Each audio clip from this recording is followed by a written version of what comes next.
Hello dear student, আজ আমি তোমাদের যারা যারা 2026-এ মাধ্যমিক পরীক্ষা দিচ্ছ তাদের জন্য বাংলার এবিটিএ থেকে পেজ নাম্বার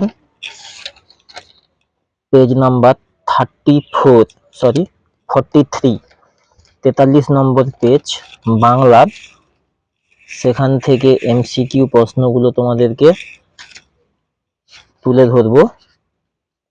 তো তোমরা প্রশ্নগুলি দেখে নাও। দেখো, তো বাংলার প্রথম প্রশ্ন রয়েছে, শোনা মাত্র অমৃত ফতোয়া জারি করে দিল।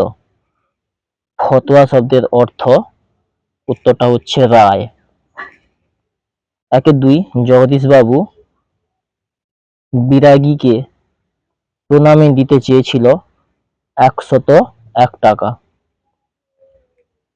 3 দয়াত সাগর পরকে সেজে দি। বক্তা হলেন জগদীশবাবু। 4 বছরগুলো নেমে এলো তার মাথার ওপর কিসের মতো? উত্তর হবে পাথরের মতো। নেক্সট কোশ্চেন দেখো,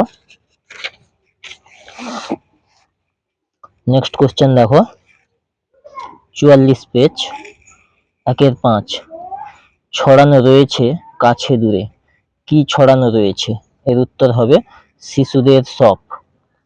নেক্সট কোশ্চেন দেখো, 6 কাল ভয়ঙ্করের বেশে আসে।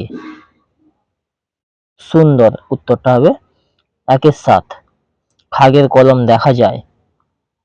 উত্তর ঘ সরস্বতী পুজোর সময়। 8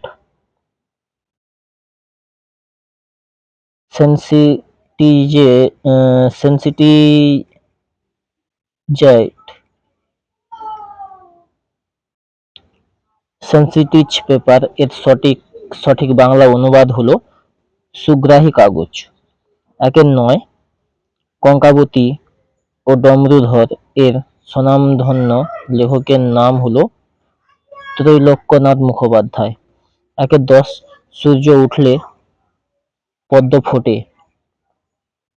সূর্য হলো এখানে নিরপেক্ষ কর্তা। 11 কলমে কায়স্থ চিহ্নিত পদটি হলো করণকারক। 12 সাবমুক্ত সমস্ত পদটি সমাসের নাম হলো অপাদান তৎপুরুষ। সমাস শব্দের অর্থ হলো সংক্ষিপ্ত। 14 যে বাক্যে কর্ম কর্তারূপে প্রতীয়মান হয় তাকে বলা হয় কর্ম কর্তৃবাচ্য। 15 ভাব বাচ্যের প্রাধান্য পায় ক্রিয়ার ভাব। 16 নদীর জন্য এমনভাবে পাগল হওয়া তা সাজে না। গঠনগত দিক থেকে বাক্যটি হলো নির্দেশক বাক্য। 17 শর্ত সাপেক্ষ বাক্য মাত্রই জটিল বাক্য হবে। ঠিক আছে, তো 2 এর দাগ থেকে আমি পরবর্তী ভিডিওতে আমি তুলে ধরবো। তো ভিডিওগুলি ভালো লাগলে আমার চ্যানেলটিকে সাবস্ক্রাইব করবে। আমার চ্যানেলের নাম ঈশান টিভি। এমনকি ফেসবুক পেজেও তোমরা ভিডিওগুলো দেখতে পাবে। তো থ্যাঙ্কস ফর ওয়াচ।